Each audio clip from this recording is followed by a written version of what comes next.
I'm here to give a very brief talk on connecting developers with great causes. It's my title slide. So can everyone hear me? Let's start there. Yeah? The back? Great. Okay.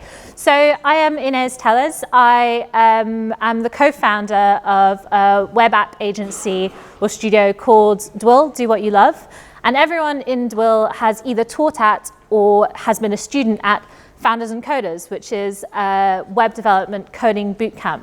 Can I just get a quick show of hands? Does everyone here know what a coding bootcamp is? Who knows what a coding bootcamp is? Okay, a good proportion of you, but for those of you who don't, it is basically a 12-week program where we take people who are not developers and turn them into developers by teaching them all about coding. And the interesting thing about Founders and Coders, we have a few things that make us slightly different to some names you may have heard of before, like General Assembly and Makers Academy.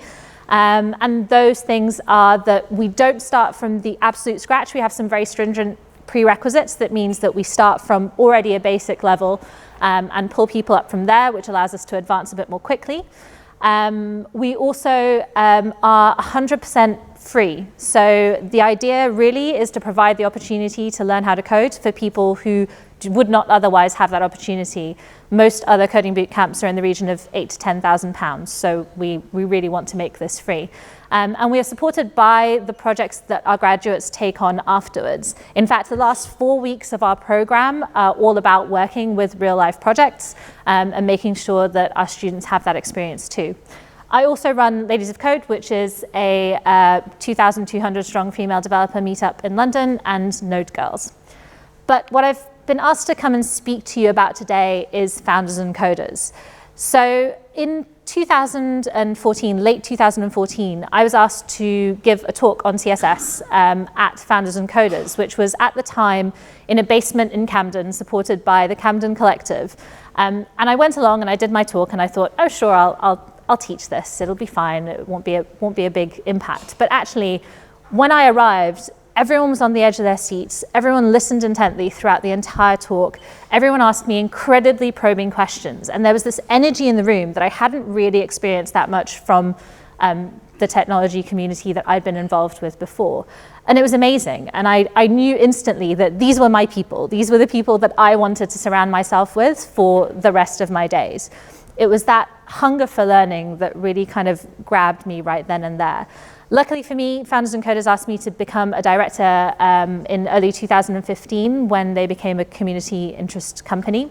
And I've been with them ever since. Now, in about mid-2015, we took a little turn because we were working with startups, we were working with various types of companies who wanted to do prototypes and MVPs with us in that last 4-week period that our students do.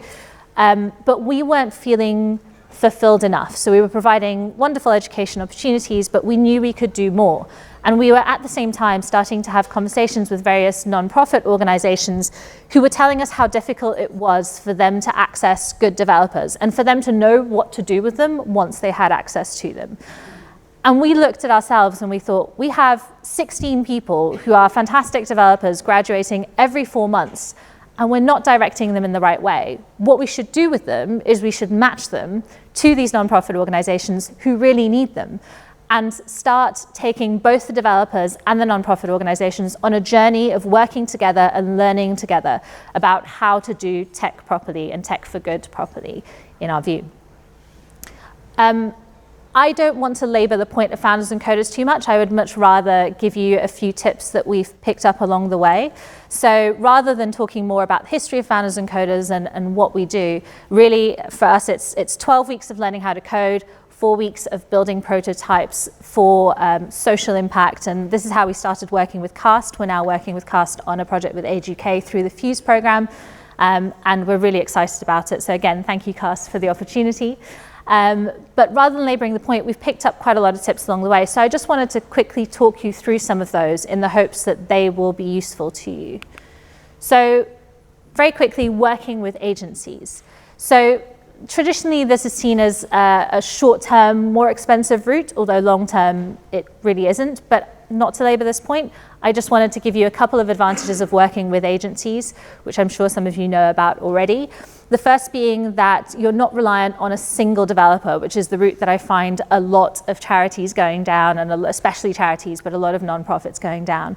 And the importance of that is not just that if your developer is off sick or if they have a family emergency, that your agency can bring in someone else to help take over that work and continue your project and still meet your timelines. But it's also around the difference of the difference of opinions and the difference of experience that an agency can bring to a project. You're not reliant on one person's experience. You're not reliant on one person's opinions. So this means that you have a much richer breadth of knowledge coming into your project to complement your own industry knowledge. The other side of it is maintenance and support. So it's a lot easier for a group of people to maintain and support your application after they've finished your product, rather than a single person who has much more limited availability in some cases. What I would say is when you're working with agencies and when you're working with developers in general, my biggest tip, and the one thing I would ask you to always keep in mind, is ask them to take you on that journey with them. Make sure that you're learning from the project all the time. And especially if you haven't worked with digital products before, or if you're just kind of starting to work with Agile or the various ways that we do things as technology developers, it's really important that you start to learn and that you can take those learnings to your next projects as well. Ask them to document their processes. Ask them to document your application, because I've seen far too many people come to us and ask us for help, and we'll say, that's great, can we take a look at the documentation for your product so we know where to start and what to do next? And they'll say, we really don't have any. You're just going to have to work your way through this code and try to understand it yourself. And that's a waste of time for everyone. It would have taken those developers an extra 10 minutes a day to document what they'd done that day, but now we're going to have to spend a week trying to figure out what they did. So always get your developers to document what they do. Enough of working with agencies, working with developers. So a couple of ways of doing this. First tip is very much don't hire just for skills. So resist the urge to hire that superstar developer just because they're amazing at what they do. What you want is a good developer who really loves what you do. So you need to know what you do, and you need to know what your impact is, and transmit that to your developers and make sure they're on board with that. Because I have seen teams completely destroyed by that one superstar developer who just doesn't care about the product. So that's tip number one. Tip number two is if you're hiring a developer and you can't afford to hire a lot of in-house developers and form a team around them, then you can still have some of the benefits of that group workflow by giving them sounding boards. And you can do this in many ways. So you can either ask some developers who have worked with you before to come in and just sit down with your new developer and talk through some ideas with them. You can hit up some websites like Social Coders, who actually their entire job is to pair up developers with great causes. And they have a lot of people volunteering their time. But the idea here is not to give your new developer a boss or someone who will tell them what to do. The idea is just to give them a group of people who they can share their opinion with and who can help them make a more informed decision about what your technology stack should be, how to advance the project. Third tip, know the basics of digital. And so I was doing a bit of extra research a couple of months ago, and that's when I came across the digital fellowship program that CAST do. And that's an amazing project, because the last thing you want to do is to have a tech product that you want to build, but know nothing about digital and know nothing about development. So learn the basics of coding if you can. There are so many free resources online. I'm happy to point people to them. And also make sure that you do things like learning about digital projects.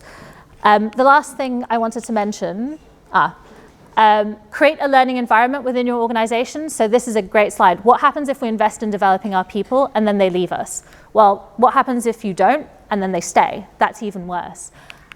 And encourage everyone to share what they learn. Be known in the community for doing great things in tech. This is a conference we went to, so definitely go to meetups, go to conferences, share what you learn.